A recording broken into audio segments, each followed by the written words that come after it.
Bonjour à tous, je m'appelle Marie-Caroline et comme disait Frédéric un peu plus tôt, je suis entre guillemets spécialiste des réseaux sociaux.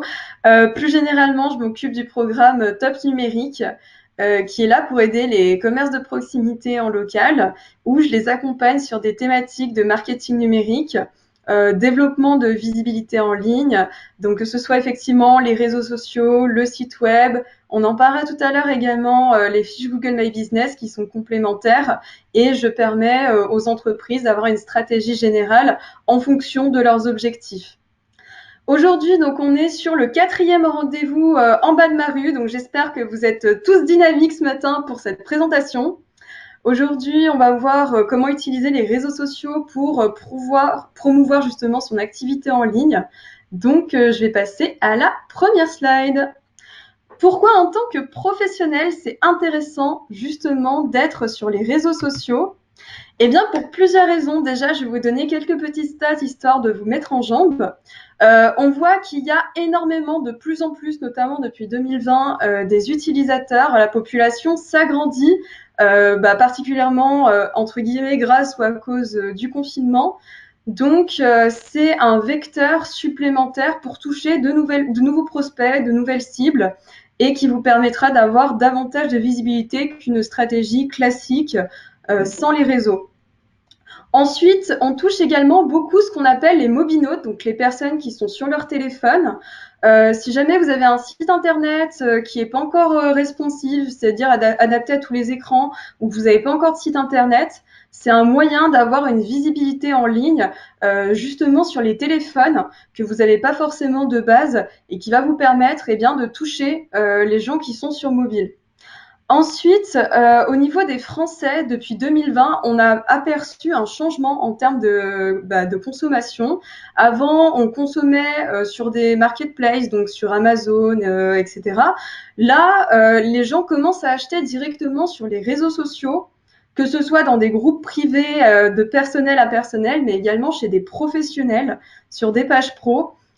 Directement, notamment sur Facebook, je ne sais pas si certains l'ont vu, on a un onglet boutique où les gens peuvent directement vendre à partir de la boutique se trouvant sur Facebook en redirigeant directement sur leur propre site internet d'achat ou alors sur d'autres places. Mais en tout cas, beaucoup d'achats maintenant commencent à partir des réseaux sociaux. On en reparlera un petit peu d'ailleurs tout à l'heure.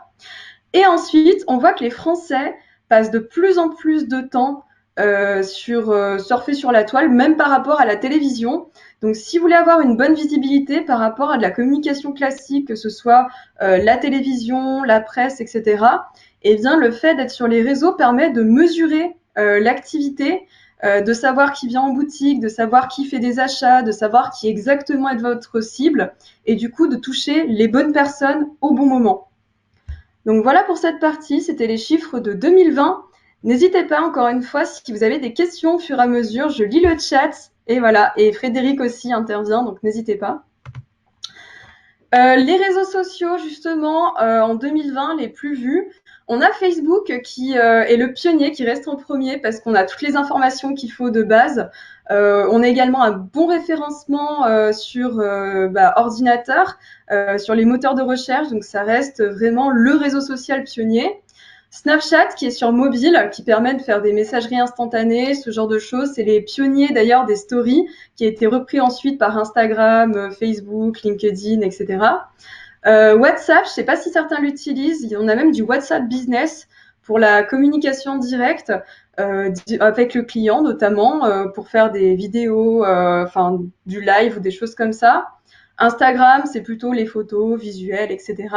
Messenger, c'est l'application mobile de Facebook pour les messageries instantanées.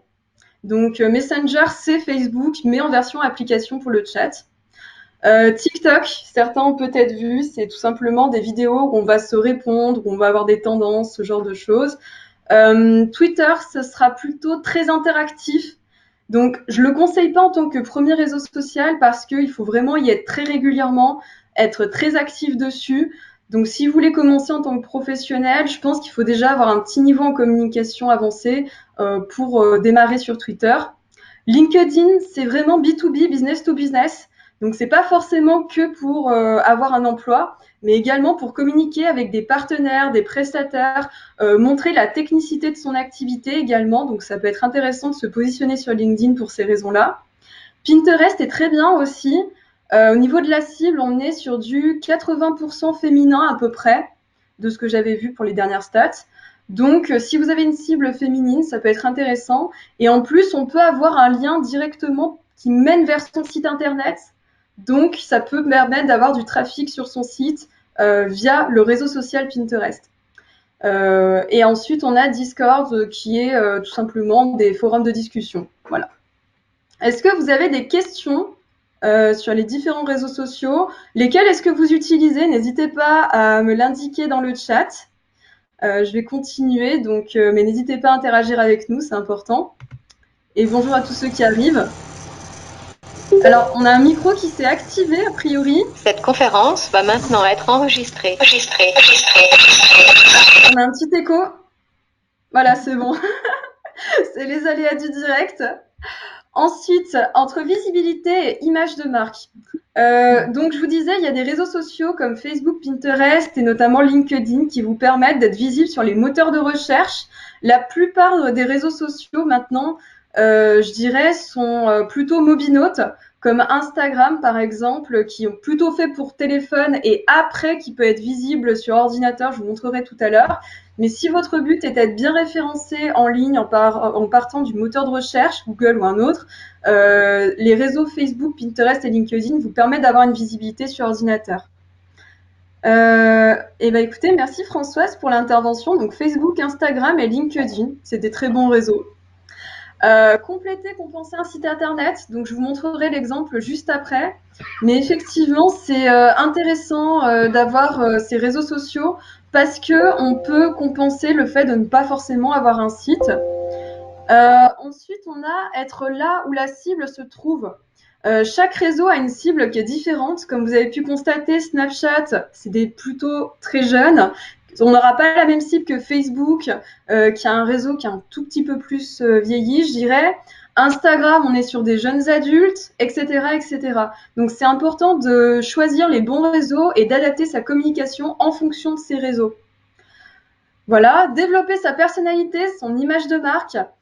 Pourquoi? Parce que lorsque vous mettez votre personnalité en avant en tant que professionnel, soit en mettant en valeur des valeurs personnelles, ça peut être sur de l'écologie, sur de l'aspect social, sur de la technicité, sur des choses qui vous tiennent vraiment à cœur et que vous transmettez dans votre entreprise, parce que c'est un peu votre bébé finalement, eh bien, ça peut humaniser l'image de votre entreprise et du coup plaire aux internautes. Et être un élément de différenciation supplémentaire. Comment? Grâce à ce qu'on appelle du storytelling. Tout à la fin de la conférence, je vais vous donner un lien pour du storytelling, justement. On va avoir une conférence là-dessus très bientôt. Storytelling, je ne sais pas si vous connaissez le loup de Wall Street. Eh bien, c'est un peu la même idée. Il y a une phrase qui est « Vendez-moi ce stylo » et c'était un stylo Bic. Eh bien, au lieu de parler des caractéristiques techniques du stylo, qui est c'est en plastique, ça écrit de telle couleur, etc., on va avoir le plastique, c'est un plastique recyclé, ça a été fait dans des conditions sociales. Il y a le président de la République qui a signé avec ce stylo. Donc là, vous voyez, on a tout un contexte autour du produit qu'on ne retrouve pas simplement dans des caractéristiques techniques habituelles. On a bien sûr la charte graphique, la tonalité, c'est-à-dire est-ce qu'on est plutôt sérieux, est-ce qu'on va avoir une communication plutôt fun, etc. Un très bon exemple, ce serait Michel et Augustin, si jamais vous connaissez pour les friandises. Ils ont une communication qui est très bonbon, très rose, police d'écriture très enfantine, parce que ça correspond justement à leur image de marque. Ensuite, faire de la veille concurrentielle et veiller à sa propre réputation en ligne, c'est super important. Donc, n'hésitez pas à comparer, pas pour copier les concurrents, mais pour vous inspirer, parce qu'on n'a pas toujours l'illumination d'avoir toutes les idées de poste, etc. Mais si vous comparez, que vous voyez ce qui fonctionne ou fonctionne pas des fois chez les concurrents, eh bien, vous pouvez vous réapproprier des thématiques, des choses comme ça, bien sûr en remaniant derrière, puisque sinon ce serait du plagiat, et plagiat, c'est pas forcément bien vu en ligne. Montrer de l'intérêt que l'on porte pour les produits, services et puis au fait ses clients, d'où justement la messagerie instantanée, les commentaires, les avis qui sont très importants. Essayer d'être le plus interactif possible, pas forcément d'avoir beaucoup de réseaux, Si vous en avez un, deux, trois, ça peut très bien suffire, mais répondre le plus possible aux gens pour montrer de l'intérêt sur ces personnes-là, c'est vraiment très très important pour eux. Et puis peut-être vous donner des axes d'amélioration sur votre propre concept aussi, ça peut être intéressant. Donc voilà, cette proximité, c'est vraiment ce qu'on recherche dans les réseaux sociaux plutôt que dans la communication traditionnelle ou juste avoir quelques infos, voilà. Je vais laisser du coup maintenant la parole à Audrey Tournier, voilà, sur sa slide, qui va nous parler de son expérience sur les réseaux sociaux en tant que professionnelle, ce que ça lui a apporté. Et bah voilà, je te laisse. C'est ton moment. Merci. Bonjour. Oui, alors je suis en bas de ma rue depuis presque le tout début. Et donc avant ça, je n'utilisais que Facebook. J'ai eu d'autres sites où bon, j'essayais de renvoyer les gens quand je publiais sur Facebook. Bon, déjà, je le faisais pas régulièrement. Je devais le faire une fois par semaine et encore. Bon, sans trop de résultats. Bref. Et donc, j'ai vraiment, donc avec l'aide de Vianney en particulier au début, qui nous a expliqué, et de Fred aussi, qu'il fallait systématiquement rediriger les gens vers notre site, en l'occurrence en bas de ma rue, là, à ce moment-là. Donc, j'ai essayé et effectivement, ça marche plutôt pas mal. Alors, mon but en étant en bas de ma rue, c'était surtout d'être visible, non pas de faire 50 paquets par jour et les expédier partout en France ou faire 15 click and collect, mais c'était surtout pour que les gens viennent dans ma boutique physique. Effectivement, j'ai vu quand même une nette augmentation des visites en magasin. Et donc après, je me suis mise sur Instagram.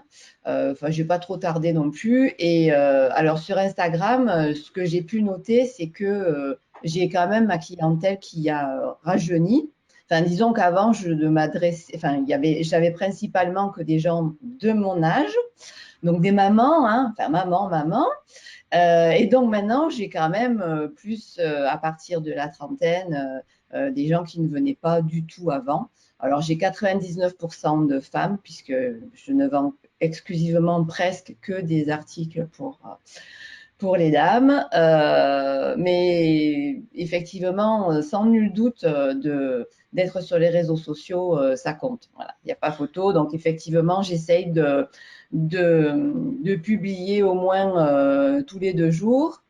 Et là, récemment, j'ai fait une petite formation coaching avec Wikidigital 38 pour des Reels parce que je ne savais absolument pas faire. Et j'essaye de m'y mettre. Bon, j'ai un peu de mal, j'avoue, mais je progresse. Voilà. Et c'est vrai que j'ai quand même pas mal de réactions. Ouais. Voilà. J'ai une petite question d'ailleurs, Audrey, avant de passer à la suite. J'aimerais savoir, vu que le public est plus jeune, comme tu disais, sur Instagram, quelle différence de communication? Est-ce que tu postes les mêmes choses? Est-ce que tu vas différencier la façon sur un même message, par exemple, sur Facebook et Instagram, poster différemment? Comment tu fais la distinction entre les deux réseaux, vu que c'est pas les mêmes cibles? Alors, j'essaye de parler normalement quand même. Enfin, je ne peux pas parler, entre guillemets, comme les influenceuses, etc., hein. Je veux dire, à mon âge, ça m'est totalement… Enfin, je ne peux pas. Je peux pas faire ça. Puis, de toute façon, bon, les gens qui me connaissent, c'est pas moi. Mais c'est vrai que je n'ai pas tout à fait enfin, parfois le même texte parce que perso, déjà, ça me saoule de voir exactement la même chose écrite partout sur Facebook, la story Facebook, Instagram, la story Instagram. Donc, j'essaye de varier. Bon, je ne sais pas tout le temps non plus, hein. Quand je suis pressée, hop, j'envoie, c'est tout pareil. Bon, bref. Mais j'essaye de différencier un petit peu. Voilà.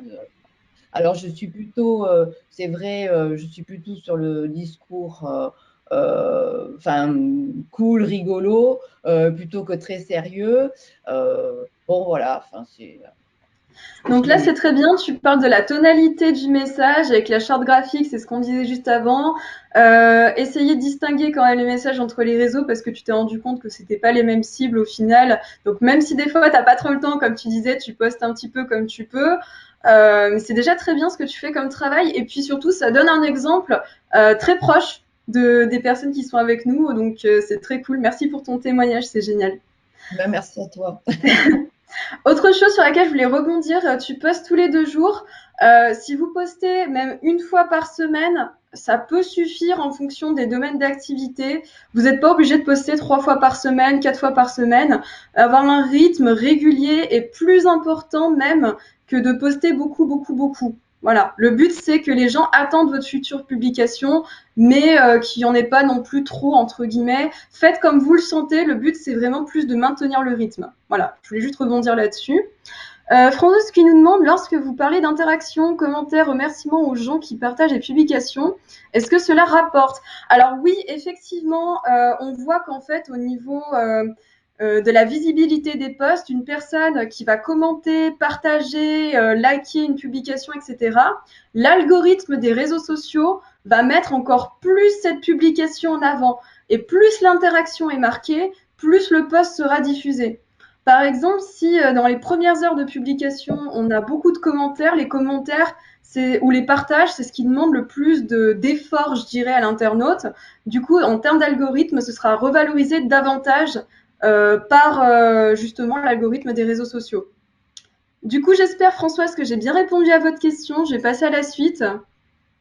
Ah oui, autre petit tips au passage, si jamais vous avez ce qu'on appelle une fiche Google My Business, donc comme vous voyez sur Google Maps, vous avez peut-être votre commerce qui est déjà répertorié ici. Sinon, c'est totalement gratuit, je vous invite à le faire, ça vous permet d'avoir un bon référencement local et surtout que ça se comporte de plus en plus comme un réseau social puisqu'on a des posts, on a les liens vers le site web, on a la description, toutes vos infos, on a les avis, les commentaires, ça se comporte vraiment de plus en plus comme un réseau social finalement.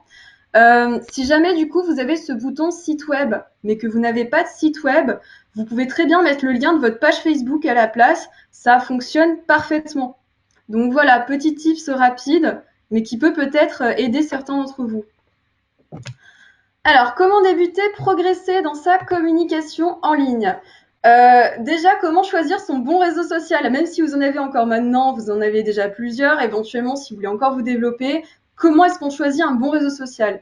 En fonction de sa cible, on en parlait tout à l'heure, puisqu'en fonction du type de réseau, on n'a pas les mêmes personnes dessus.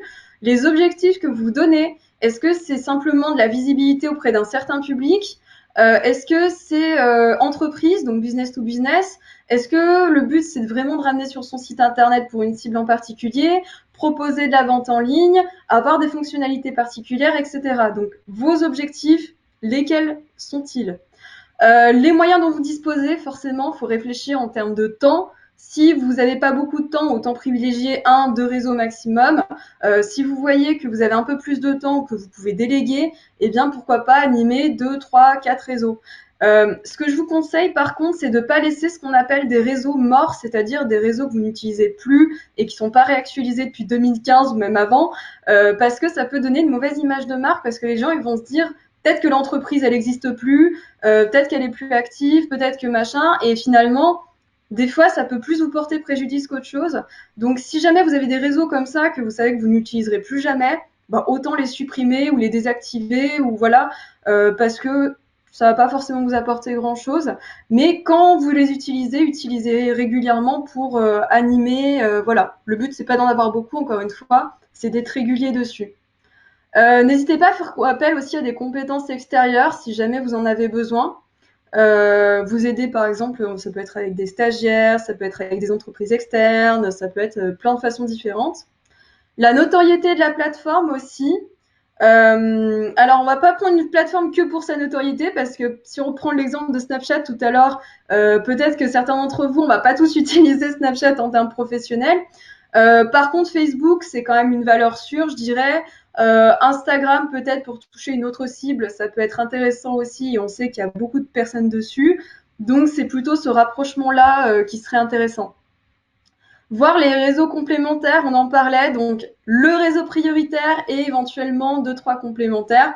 Notamment, ça peut être Pinterest avec les 80% de cibles féminines, si bien sûr il s'agit de votre cible. Bah, du coup, Audrey, je pense à toi à ce moment-là. Ouais. Alors, justement, donc en plus, là, en ce moment, je suis en formation. D'ailleurs, tout à l'heure, Voilà. j'ai la deuxième moitié là en formation avec mon CPF. Bon, bref, c'est un détail. Donc, sur tout ce qui est référencement, etc. Et donc, le gars m'a dit que Pinterest, c'était pas mal. Et alors, je trouve que c'est nul.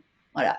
Parce que ça, c'est pas nul, mais c'est que du do it yourself. Et ceux qui ne font pas de do it yourself, c'est que de la pub payante. Et je trouve que ça ne m'est pas du tout adapté parce que de toute façon, je ne fais rien. Donc, je pense qu'il m'a surtout dirigé là-dessus parce que Bijou Fantasy, il a dû dire que c'est moi qui les faisais. Mais je ne trouve pas l'intérêt de ce truc-là pour moi. Donc, je pense que je vais Ok. le fermer parce que je ne veux pas le laisser en errance, comme tu disais. Oui, Et voilà. n'y arrive pas. Je ne sais pas. Je trouve, je sais pas, il n'y a personne qui Parce que regarde. éventuellement, ce que tu pourrais faire, c'est prendre le lien de tes produits d'en bas de ma rue et comme je te disais, Pinterest permet de renvoyer en fait sur des pages produits directement. Donc, Oui, mais justement, j'ai encore le même souci que certains et celui que j'ai eu avec Insta pour la légitimité du site. Donc, j'ai ah, demandé d'accord. l'autre fois d'ailleurs à Coralie et elle m'a dit qu'elle se renseignait. Et puis, du coup, je ne l'ai pas relancée parce que comme Je ça ne comprends. l'intéresse pas, du coup, je ne voulais pas l'embêter avec ça. Mais Pas de souci. franchement, ouais, non,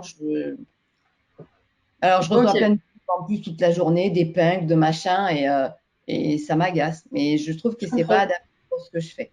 Bref, Ok. voilà. Bon, je vais continuer du coup, pas de souci, t'inquiète. Sinon, on a également donc les liens vers les différentes plateformes qui sont ultra importantes. Je vais prendre l'exemple d'une entreprise que je gère dans le programme Top Numérique qui s'appelle Shekara. On voit que sur sa page Facebook, dans À propos, on a le lien vers son site web. On a également le lien vers sa fiche Google My Business et on a le lien vers Instagram. Et quand on va vers sa fiche Google My Business, on a de nouveau le lien de sa page Facebook, de son site internet, etc. Donc pensez bien, encore une fois, c'est ce que je vous disais tout à l'heure, à bien faire les liens entre chacun de vos réseaux parce que vous n'allez pas forcément communiquer de la même manière, mettre les mêmes messages, les mêmes choses. Donc pensez bien à faire des liens partout pour que les gens puissent vous suivre sur chacune de vos plateformes. Comment optimiser vos réseaux actuels? Compléter les informations de base, c'est essentiel. Donc, nom d'entreprise, secteur d'activité, vos coordonnées, l'identifiant unique, vous savez, on va en parler après, mais c'est l'arrobase quelque chose qui permet d'identifier votre page et pas une autre. Je vais vous donner plusieurs exemples. La photo de profil, photo de couverture à compléter. La description ou la biographie, c'est à peu près la même chose, c'est simplement la description de votre activité. Des informations complémentaires éventuellement. Sur Facebook, par exemple, on a des boutons d'action, soit pour aller sur Messenger, soit pour mettre sur le site internet, etc. En plus, ce que vous pouvez faire, c'est interagir avec la communauté, messages instantanés, commentaires, on en parlait avant. Poster du contenu diversifié. Quand je dis thématique, par exemple, c'est pas mettre que du promotionnel, donc des moins 15%, des moins 30%. Essayer de varier avec, par exemple, les DR de la boutique. Essayer, pourquoi pas, de faire participer des partenaires, essayer, etc. Essayer de changer de sujet, en fait, pour pas que ce soit toujours la même chose. Et les outils également, parce qu'on a les publications classiques qui atterrissent dans le fil d'actualité. On a également les stories qui durent que 24 heures, mais qui font des promotions éphémères, par exemple. On peut avoir les lives aussi, on peut avoir les vidéos, les photos, etc. Donc, essayez de varier si possible un peu tout ça pour avoir quelque chose de sympa. Les partenariats, on peut en faire avec des organismes publics, en bas de ma rue par exemple, personnalités publiques, des partenaires plus ou moins proches, etc. Parce que vous pouvez ensuite, ce qu'on appelle les identifier, ce que je vous disais un peu plus haut. Et quand on identifie en fait une personne, une page, ça permet en fait de toucher sa propre communauté et du coup de diffuser la visibilité de vos posts et du coup de vos messages. Je vais vous montrer plusieurs exemples. Si on reprend par exemple chez Cara, on va aller sur sa page directement, page d'accueil. Donc là, on a donc plusieurs de ses posts. Elle, son identifiant, c'est, vous voyez, @carachaussure. Donc si par exemple j'écris un post et que je veux l'identifier, eh bien je vais rechercher Cara chaussure. Alors très important que vous ayez plusieurs propositions, que vous ayez qu'une seule proposition. Pensez bien à cliquer ici parce que si vous laissez juste l'arrobase devant et le texte, en fait ça va juste laisser en format texte et ça va pas identifier la personne. Donc voyez bien que ce soit surligné comme ça en bleu, ça veut dire que la notification a bien fonctionné et que elle va recevoir une notification comme quoi vous avez écrit un post sur elle et que vous avez bien touché la communauté de cette personne-là en question. Voilà. abandonner. Hop là. Et donc, comme je vous disais, sur Instagram, on le retrouve également ici. Et la biographie, vous voyez, sur Instagram, ce sera là. Sur Facebook, ce sera dans la partie à propos, par exemple.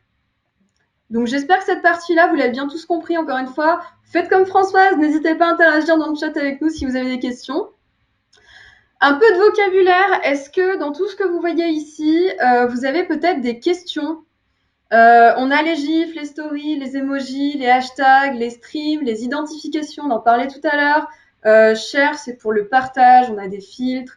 Follow, c'est suivre quelqu'un sur Twitter, par exemple. Like, dislike, etc. Est-ce que il y a certaines informations? Sur Insta, on peut taguer sur la photo. Effectivement, ça peut être intéressant quand on a une photo de directement cliquer au bon endroit. On peut le faire également sur Facebook. On peut directement mettre sur un endroit. Et quand vous avez une boutique Facebook, si jamais vous en avez une, vous pouvez maintenant identifier carrément les produits qui se trouvent dans votre boutique Facebook directement sur la photo d'une publication. C'est ce qu'on avait fait d'ailleurs chez Cara. Je me permets de redonner parce que j'ai bien travaillé avec elle. Donc, ça me permet d'avoir un très bon exemple. Donc là, vous voyez, vous avez ces produits. Et si on retourne en fait sur la page d'accueil, on avait dans ces publications, il faut que je retourne un petit peu dans le temps. Là, par exemple, en fait, on avait identifié les produits de sa boutique. Donc là, vous voyez, on a le sac attrape-rêve qui est ici. Et là, on a le chapeau Summer Love qui se trouve dans sa boutique Facebook et qu'on a identifié directement sur la publication. Donc pareil, si vous voulez faire une formation avec nous, n'hésitez pas. Comme je disais, il y a le programme Top Numérique. Et puis sinon, il y a plein de formations de la CCI. Donc vous n'hésitez pas à nous contacter, il n'y a pas de problème. Sur Facebook, je veux bien le process. Et ben écoutez, contactez-nous directement. On vous donnera toutes les informations qu'il faut pour le faire. Ensuite, donc les tips et astuces pour progresser en 2021. Je vous laisse, de toute façon, vous aurez la présentation. Hein.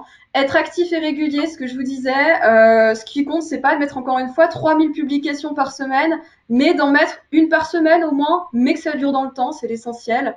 Les bonnes informations aux bonnes personnes, donc ciblées par réseau. Les contenus visuels variés, les photos, les vidéos, parce que ça va augmenter l'interaction. Les gens sont très visuels sur les réseaux. Donc, plus vous proposez de visuels, plus vous avez de chances que les gens soient interactifs. Encouragez votre audience à participer en posant des questions, des sondages dans les stories. Vous avez également sur Instagram la possibilité de mettre ce qu'on appelle des stickers qui permettent d'avoir par exemple des baromètres pour dire si on aime ou on n'aime pas, pour dire avoir plus d'interaction en fait. Trouvez le bon moment pour poster. Alors c'est très intéressant, vérifiez bien que vous avez des pages professionnelles et pas personnelles sur chacun des réseaux, parce que quand vous avez une page pro, vous avez vos propres statistiques notamment, et ça vous permet de savoir sur chacun des réseaux à quelle heure il faut poster, entre guillemets, par rapport à votre communauté, les dates, mais également des interactions professionnelles que vous n'avez pas avec des pages privées. Les bons hashtags aussi. Alors, les hashtags, c'est ce qui s'appelle des mots-clés. C'est les fameux dièses, en fait, qu'on retrouve. Ça vous permet finalement de catégoriser vos posts sur les réseaux sociaux. Imaginons, par exemple, je serais un cabinet vétérinaire. Eh bien, sur une publication d'alimentation pour les chatons, eh bien, je vais peut-être mettre hashtag chaton, hashtag alimentation animale, hashtag, etc. Vérifiez aussi, quand vous commencez à taper vos hashtags, chaque réseau vous donne une liste, en fait, de ceux qui sont les plus utilisés. Donc ensuite, vous n'avez plus qu'à cliquer sur celui qui est le plus utilisé. Des fois, le mot au pluriel sera plus utilisé que celui au singulier, etc. Aussi, un mot-clé, quand même, quand vous avez plusieurs mots, c'est tout coller et on évite les accents. Parce que si vous collez pas tout à côté du hashtag, eh ben, ce sera pas considéré comme un hashtag complet. Il va juste prendre le premier mot après le dièse. Donc faites bien attention à ça aussi. Rédiger différemment selon les réseaux. Bon, on a eu l'exemple avec Audrey tout à l'heure. Rester simple et puis avoir un calendrier, un ton éditorial, charte graphique constante, on en parlait. Identifier aux besoins les besoins de votre compte et puis aussi penser peut-être à identifier des comptes qui peuvent être intéressants. Chaque poste, vous pouvez aussi les identifier en local. Alors, c'est hyper intéressant quand vous voulez vraiment toucher des gens qui sont dans la ville ou très proches. Chacun des posts, en fait, vous avez sur Instagram, Facebook ou autre, la possibilité d'avoir l'identification. Et dans ce cas-là, vous choisissez votre commerce, ça va reprendre en fait l'adresse de votre commerce et du coup, plus localiser vos posts.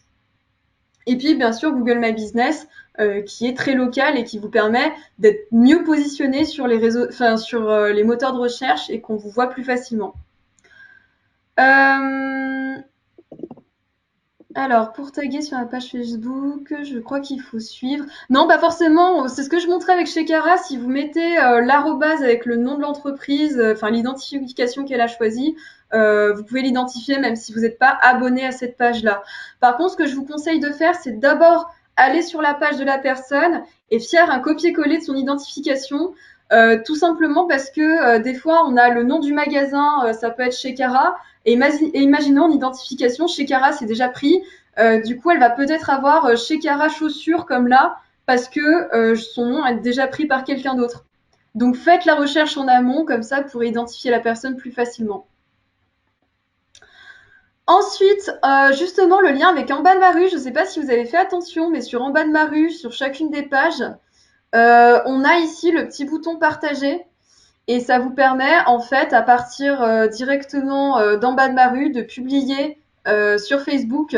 Et comme ça, vous n'avez pas à vous embêter à récupérer le lien et ensuite à remettre au bon endroit. Donc Oui, voilà, mais je le trouvais que problème, c'est que la photo qui sort n'est pas toujours pertinente. Alors La justement, j'ai la photo qui deuxième va- proposition. T'inquiète pas, j'y avais pensé aussi. Alors attends. Là, j'ai fait un exemple. Alors, je vais faire un copier-coller tout simplement parce que j'avais déjà fait exprès de préparer le post en avant. Imaginons, on a justement sur l'exemple des quilles, nouvel article en bas de ma rue. Donc là, j'ai mis directement le lien. Pourquoi? Parce que si vous publiez sur Facebook, vous avez suite trois petits points. Donc l'idée, c'est quand vous avez un lien, d'essayer de le mettre le plus haut possible. C'est une astuce pour que les gens puissent directement cliquer dessus. Donc petite description un peu sympa des quilles. Et puis les hashtags à la fin, comme ça, vous voyez comment est-ce qu'on l'utilise. Et après, vous pouvez très bien soit garder l'image d'origine que tu disais, mais si elle vous plaît pas, eh bien, vous pouvez dans les options changer après la photo, mais garder le lien dans les premières lignes. Ouais, parce que souvent, c'est le logo en bas de ma rue qui apparaît. Bah là, c'est en travaux en fait. On est en train d'arranger ça en ce moment justement. C'est pour ça que celui-là d'ailleurs, il est bien apparu. Mais sinon, il y a cette astuce-là où comme ça, sur Facebook directement, on peut changer la photo, avoir le lien en premier qui mène vers la page et avoir tout qui fonctionne correctement. Voilà. Est-ce que tout le monde, du coup, a bien compris tout ce qu'on vient de voir? N'hésitez pas à me le dire dans le chat. Ah oui, pour ceux qui n'auraient pas vu aussi, ce qu'on a ici, je l'ai fait sur ce qu'on appelle Facebook Business, qui le back-office, c'est-à-dire l'envers de Facebook. C'est quelque chose qui existe depuis pas très longtemps. Pareil, si vous avez l'occasion de faire une formation là-dessus, ça pourrait être intéressant pour vous parce que on peut gérer, programmer des publications d'avance et sur Facebook et sur Instagram. On peut avoir l'accès à tout le calendrier. On peut aussi avoir accès au chat professionnel, aux statistiques pro, à plein de choses différentes. Donc, si vous avez l'occasion, ça s'appelle Facebook Business. Donc, jetez-y un coup d'œil. Et puis, sinon, n'hésitez pas à faire une formation là-dessus. Ça peut être très intéressant. Effectivement, merci Françoise d'avoir complété dans le chat. Pour les autres formations, je vous disais tout à l'heure, il y a le storytelling niveau 2 qui arrive très bientôt. Oups. Donc, je vais vous le mettre dans le chat directement. De toute façon, vous l'avez dans la présentation, comme je vous disais, vous l'aurez à la fin. Donc, n'hésitez pas à vous inscrire. Storytelling, vous vous souvenez, c'est l'histoire du stylo. Vendez-moi ce stylo. Donc, c'est vraiment parler de votre entreprise de façon plus humaine, plus attractive, etc., que juste des descriptions de produits.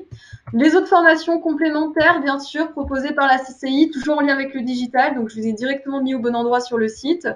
Et puis l'inscription au programme Top Numérique que je gère le plus, on va dire. Mais après, vous pouvez également avoir d'autres de mes collaborateurs sur le sujet. Mais il y a de très grandes chances, ceci dit, que vous tombiez sur moi. Donc voilà.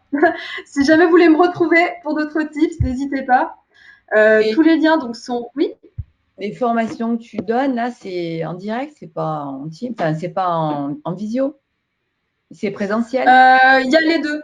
Il y a les deux. Donc en fait, c'est par filtre sur le site de la CCI.